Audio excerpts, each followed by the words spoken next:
Lodi. So, dito pa rin tayo sa ginagawa natin na rewiring man. So, makikita nyo, nagpaparing kami. So, electrician, nag-ceiling mga lodi. So, yan yung topic natin yan.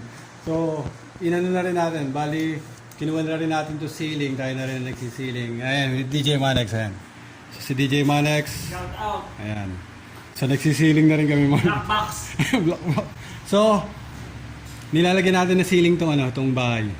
So, kinuha na rin natin tong project na to, electrical at saka yung ceiling mga lodi. So, nakapag naman tayo ng ceiling. Hindi ko na lang din napapakita yung yung mga nagagawa kong may ceiling katulad sa attic ko.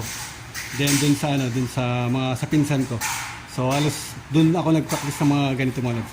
So, sa ngayon, nakuha na rin natin itong project na may ceiling. Ito yung unang gagawin natin na project na may ceiling. So, bali 12 by 6 meter itong kabuuan ng bahay. So, yun yung lalagyan natin na ceiling. Hindi kasama yung sa labas mga lods. So, kasi bali lumang bahay ito. Makikita nyo naman yung ayan. Yung mga trusses niyan is matatagal na kahoy pa yung mga lods. So, makikita nyo yung titibay pa ng mga kahoy niyan.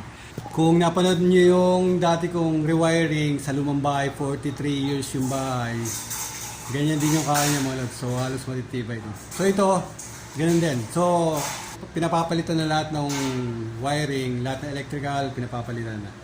So yung panel, nakita nyo sa likod natin yung panel, pinalitan na rin natin yung panel kasi nag-relocate ng panel. So sa ngayon, ayan, ceiling. Magsi-ceiling works tayo mga lods. So yung sa mga sukat ng ceiling, hindi ko na muna i-detalye kasi halos sa YouTube ko lang din kinuha yung ng mga sukat ng mga ceiling mga. Katulad to may wall, makita nyo may wall dyan. So ito kasi is dating sala yan. So ginawang wall. Yun yung dating main door. Ngayon ito na yung main door, sinarado na yun. So dalawang room na yan. Ayun mga lodi. So nag-walling din tayo. So lahat ng ginagawa natin dito is yung mga sukat-sukat niyan, yung diskarte is kung paano nyo na lang didiskarte yan yung pag-level, yung pagsukat, yung pag-skwala ng mga paglalagay nyo. Kaya mga lodi, so isa na rin yan sa mga gagawin natin, ceiling works. So kasama naman natin si DJ Manex yan. Si DJ Manex marunong naman sa sa mga metal.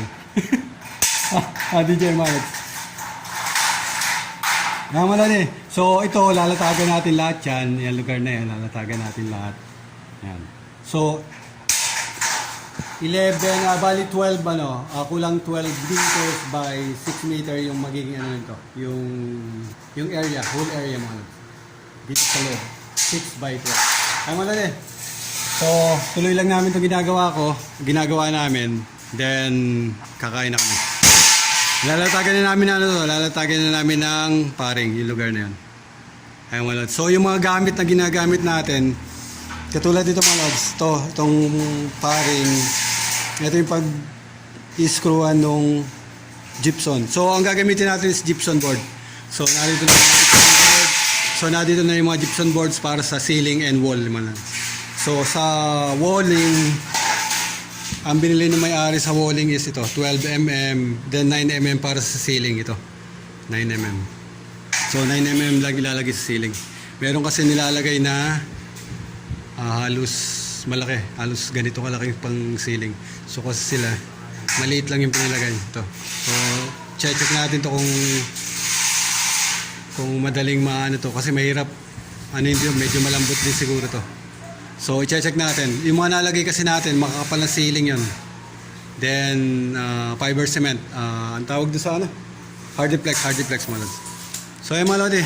So, halos yan ang lalagyan natin. Marami-rami lalagyan natin. Pero pag nalatagan na yan, katulad na may carrying, may angle na. So, dire-diretso na yan. Then, dito kukunin lang namin skwala ng sentro niyan. Then, doon na kami magre-reference. Papunta ron. Ay, mga lodi. So, paring para dun sa pag-screwan ng gypsum. Then may angle para dun sa kadiretsuhan yan. So yan yung level nung taas ng ceiling. Then yung isa is carrying channel. Ang carrying channel ay ito mga lods. Ito maliit. Ito. carrying channel to. So yan yung mag-hold dito sa mga sa mga paring. So papakita ko mamaya sa inyo. So ayan wala din. So ang topic is hindi naman topic, kumbaga is nag-sharing ko lang to dahil yun nga ginagawa na rin natin ngayon yung mga ceiling walls.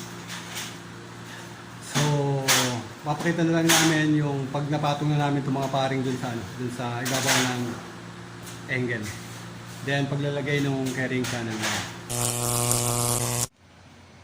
Tama na din. So dito na ulit tayo sa ginagawa natin. So sa ngayon tinutuloy namin yung pagpaparing manod. So ay manod. So electrician nagkisame manod. Ayan. With DJ Manex. With DJ Manex. Ay si DJ Manex. So nilalagyan natin yung yung hanger para maikabit natin dun sa ibabaw nung pwede natin ma-fix. I-level muna natin din tsaka natin papatakin kung saan yung pinakang level niya.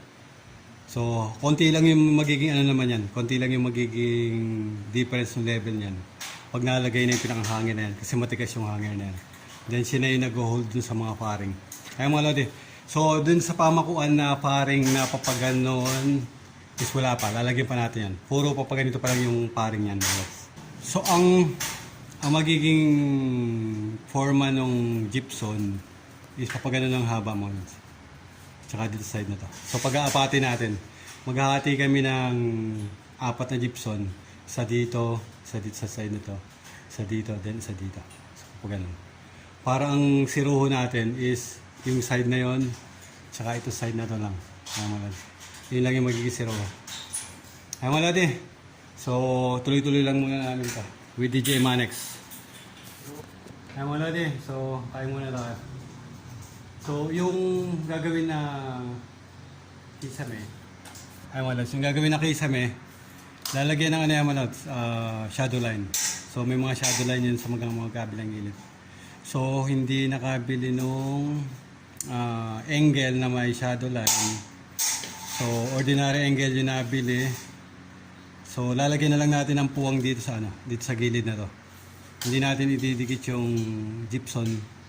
Lalagyan natin ang puwang para yun yung magiging shadow line. So, yung palibot, may puwang na shadow line. Ayan, sa palibot na yan. Yun yung magiging shadow line. So, ayan mga lodi. So, may mga accessory na para sa ganun na dapat mabili. Katulad nga yung parang W angle na yun. Yun yung may shadow line na. Then ipapatong mo na lang. Mas madali yung gano'n mga kabit lang ng kabit. Then ipatong yung paring. Magkakaroon na ng shadow line yan. Matic na yan. Kaya lang dito sa lugar namin wala nabibiling gano'n. So meron pa isang klase. Naka-zay siya. So pwedeng gano'n. Then ididikit lang yun sa kisame. Then may uka. Magkakaroon na ng shadow line yan. So yun pwede. Kasi diretso yung diretso yung pinakang yung shadow line. Diretso. Ibig sabihin pag nilagay mo yun dun sa kisame, wala yung mga kasi magiging tabas ng to eh. Yung lugar na to is tabas siya ng kisame mga lods. So hindi natin mape-perfect yung tabas na yon.